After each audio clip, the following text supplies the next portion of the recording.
সম্পর্ক এমন আছে যে সম্পর্কগুলো আসলে এখন শুধু নামেই বয়ে বেড়ায়, কিন্তু এর আসলে ভিত্তি, এর প্রস্তর কিংবা এর গভীরতা অনেক কমে গেছে। আর এটা আমরা বুঝতে পারি আমাদের নিজস্ব আত্মীয় স্বজন দিকে তাকালে।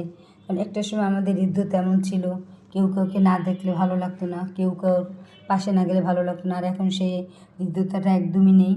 আর বিশেষ করে এখন যে সম্পর্কটা সেটা শুধু নামে মাত্র, হয়তো বা কিছু স্বার্থ এর মধ্যে কাজ করে।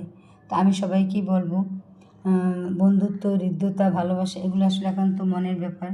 এখানে টাকা পয়সা, অর্থ সম্পত্তি এগুলো কখনো জাজ করে না। তারপরেও আমাদের সম্পর্ক থাকতে হয়। সম্পর্কের মাঝে কখনো বাধা আসতে নেই।